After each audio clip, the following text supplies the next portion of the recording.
बहुत छोटे बच्चे जब रोते हैं और माँ उसका वो बनाती है, दूध पाउडर मिक्स कर रही है, तो तब तक उनको पेशेंस नहीं रहता, अभी बोतल में डालना पड़ेगा, तब तक वो रोए चले जा रहे हैं, करते हैं ना। तो कई बार अरे चुप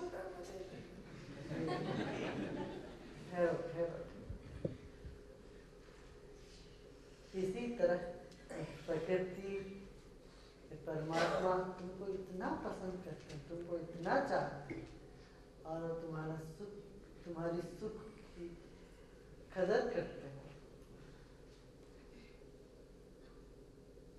ये विश्वास तुम्हारे भीतर जम जाए, तब निडर होता भाई नहीं। फिर भी यदि थोड़ा बहुत भय रहे तो भी ठीक है, उस भय से तुम ठीक ठीक रास्ते पर चलने लगे। एकदम निडर होने पर भी मुश्किल हो जाता है, इसलिए पूर्ण ज्ञान होने से पहले संपूर्ण निडर कोई होता नहीं। पूर्ण ज्ञान में जब रम जाते हैं तब निडर की अवस्था आ जाती है। उससे पहले भय चला जाए तो कई बार आदमी बड़े अहंकारी हो जाएगा, दुरहंकारी हो जाएगा, गलत गलत काम कर बैठेगा।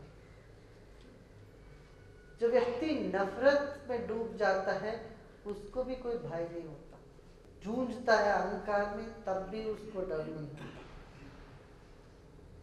या प्रेम में पूरी तरह से पागल हो जाता है व्यक्ति तब भी डर नहीं। प्रेम यानी विश्वास में जो रहता है पूरी तरह से, वो निडर अवस्था को प्राप्त करता है। ज्ञान में जो व्यक्ति होता है वो भी निडर अवस्था को प्राप्त करता है। या नफरत में जैसे रावण, जैसे अहंकार में, तब भी निडर अवस्था समझ में है ना। 4 अवस्थाएं हैं जो निडर अवस्थाएं हैं जिंदगी। फिर से बोलते हैं, 4 निडर अवस्थाएं। एक तो जब तुम इतना प्रेम में रम जाते हो, प्यार में रम जाते हो, डूब जाते हो, विश्वास में पक्के हो जाते हो, तब तुम निडर अवस्था को प्राप्त करते हो। और दूसरा, इतना नफरत से तुम भर जाते हो तब भी तुम निडर अवस्था को प्राप्त हो जाते हो।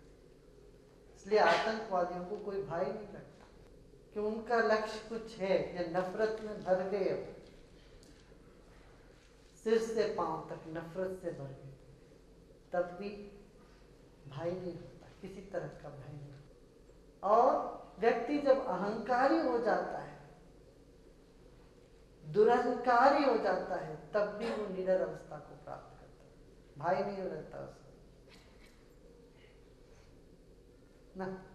से रावण तो क्या हो जाएगा, मर जाऊंगा, इतना ही तो होगा, सब लोग मर ही जाएंगे, सब तो दुनिया तो मरेगा, सब कोई मरने ही वाले हैं। इसमें सोचना क्या है, ऐसा विचार उसके मन में आने लगेगा कि वो किसी बात पर नहीं डरेगा, ना धर्म ना अधर्म, उनको कुछ नहीं फर्क पड़ेगा कि अहंकारी, वो निडर अवस्था में रहता, भय विहीन हो जाता। और चौथा, ज्ञानी, ज्ञानी भी निडर अवस्था को प्राप्त करता, भय विहीन। वह अहंकारी की निडर अवस्था में जड़ता है, केयरलेसनेस नहीं, हम किसी का परवाह नहीं करेंगे, किसी का क्या देखना है, इस तरह की धारणा रहती है। पर ज्ञानी की निडर अवस्था में सबकी कदर रहती है, वो सबको कदर करे, सबको संरक्षण दे, एक मस्ती रहती है ज्ञानी की निडर अवस्था में। अहंकार की निडर अवस्था में सिर्फ अहम भाव रहता, अहंकार, गर्व, दर्प, मेरे जैसे कोई नहीं, मेरे से सब चलता है, मैं ही ईश्वर हूँ, मैं ही सब करूँगा। गीता में भगवान ने कहा वेदवाद रतः पाता नान्यदस्तीति वादिनः। मीठी मीठी बात करेंगे, फूल जैसे बातें करेंगे और कहेंगे और कुछ नहीं, सब मैं जानता हूँ, मेरे से और क्या कौन जानता। इस तरह का अहंकार से पुष्ट हो जाता है व्यक्ति और उसको कुछ नहीं सूझता, किसी की परवाह नहीं करेगा। ये एक निडर अवस्था है। तो इसलिए थोड़ा बहुत भय यदि लगता है तुम्हारे भीतर भय है तो भी किसी कल्याणवश है, उसके होने से तुम बच जाते हो दुरहंकारी होने से। भय भी तुमको बचा सकता है।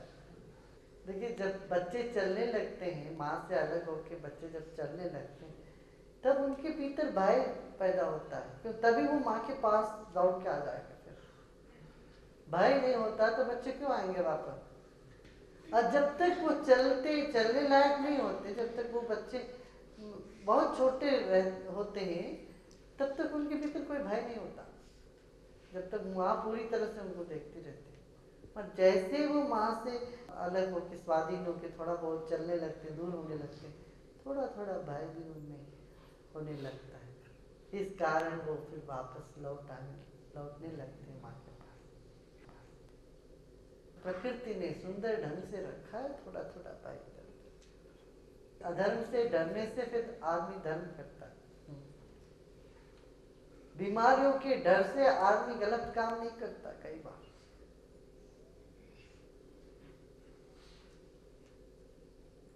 बीमारी की डर ही ना हो तो पता नहीं क्या क्या कर। दंड के डर से आदमी ठीक ठीक काम करता है। कई बार पुलिस के डर से लोग कई बार गाड़ी ठीक चलाते हैं।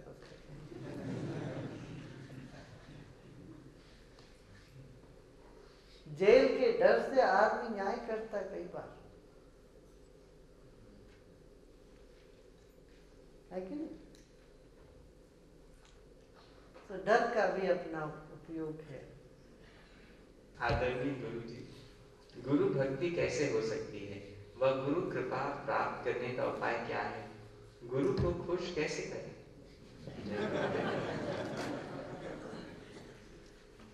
जब तुम खुश हो जाते हो तो गुरु भी खुश हो जाते हैं।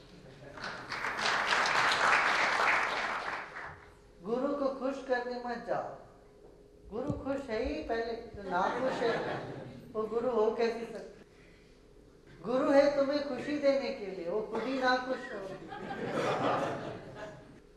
आदमी खुद भिखारी हो तो तुम्हें कैसे दे सकते हैं? गुरु खुश है, तुम गुरु को खुश करने के लिए कुछ न करो। तुम अपने आप में रमने लग जाओ, अपने आप में मस्त होने लगो, गुरु आप खुश हो जाएगा। समझ में आ रही बात?